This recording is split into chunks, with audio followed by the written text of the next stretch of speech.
LeBron James is historically one of the best jab steppers we've ever seen, and look how he uses this micro jab step to actually bait the third large jab step. This is important because he gets his defender on his heels, which allows him to just step back, get his shoulders over his toes, and release cleanly for the three-point shot. Now, Netflix likes to tell you that USA played really intense defense, but what they don't tell you is how Spain actually countered it. If you look closely, you'll notice that the play is completely broken up on the top of the screen, so Gasol doesn't panic, and he breaks a play to make a play running a pick and roll because there's no help because of that high pressure defense, and we're going to talk more about this later and why this is so important. The US fast break created some legendary highlights, but where would you pass it on this one?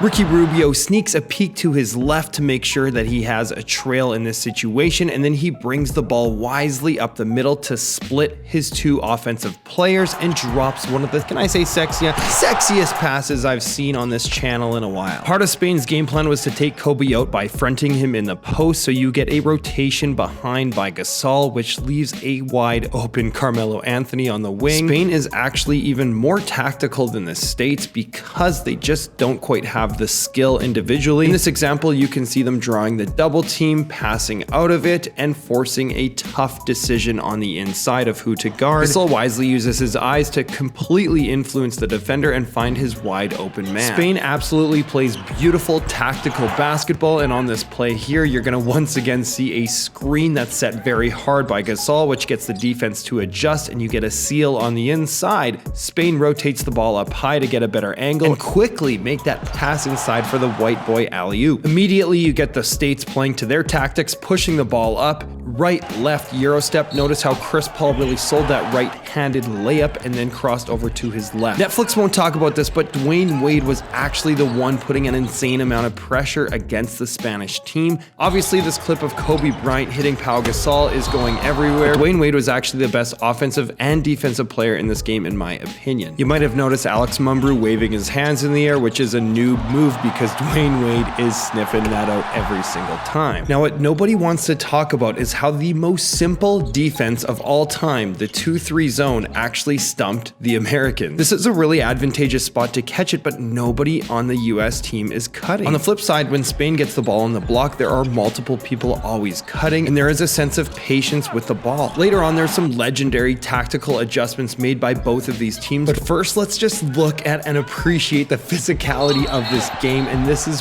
why this match was one of the greatest gold medal matches you'll literally ever see in your life. Check out the body of work by Marc Gasol just shoving Carmelo Anthony in the back. Each of these teams wants this game so badly, and if you listen carefully enough, you can hear Pau Gasol freaking out because Carmelo Anthony apparently doesn't ever like my videos after he watches them. USA stuck with playing a lot of pressure and switching screens, which hurt them a lot in the pick and roll game. Even when they did decide to help and rotate off of those pick and rolls, you can see that Spain is just too connected as a group and good at passing as they make the beautiful bounce pass inside. Spain continues to use their X and O's by opening up their playbook by setting multiple screens only to slip inside, bust an ankle, and get a wide open layup. This is what kept them in the game. Spain tried to go back to their man defense, but you could see here that the Americans are just too athletic and too smart. With this roster, they're going to beat anybody going 2-on-2. Spain went back to simple and started making a simple adjustment where they basically used the off-ball defender to take away the high post as much as possible. You might be surprised, but this worked actually amazingly well as the Americans were settling for outside shot after outside shot, and Spain crawled right back to make this game so crazy, just like LeBron James was for passing this ball way too early instead of getting his guys an open look because the high post is clearly the weakness in this scenario. Now, Kobe Bryant actually is the one to take over at the end of the game, go figure, and he starts off by just attacking a closeout and doing the simple things. Then he attacks the high post and gets 3 defenders on him. He jumps in the air and waits for LeBron James to cut wisely behind through the seam and hits him high in the hands for the easy layup. That is a thing of beauty. Just like this out of bounds play, which any coach should use if you need a bucket in the last second. Now, basketball is all about making adjustments, and here is a huge difference. This time when the Americans get the ball on the block, block, they actually cut, and everybody's head is clearly turned on Spain. That is easy, simple basketball. Unlike this complex play, which was my favorite action of the entire gold medal match. This whole play was set up because of the killer pick and roll Spain was doing to the Americans, so USA decided to start switching everything, and because of that switch, Gasol fakes like he's gonna cut up to the top after the switch,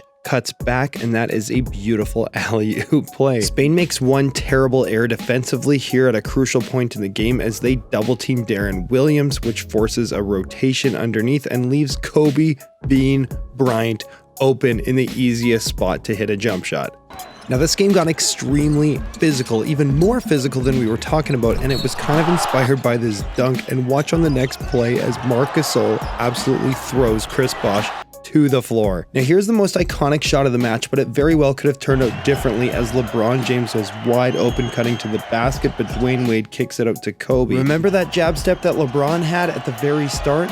Does this not look familiar, my friends? This is why Pau Gasol is a legend, is because he makes little pin down plays like this to get his teammate a wide open three-point shot. This game went right down to the wire. As a coach, my favorite thing is to see players improve and grow, and look at the United States getting it into that high post, learning from their mistakes, and actually attacking within the high post. And LeBron James has every single option he wants here to pass it to for a wide open triple. Now, the most incredible thing to me is how physical this game is, and they're all buddies at the end of the game.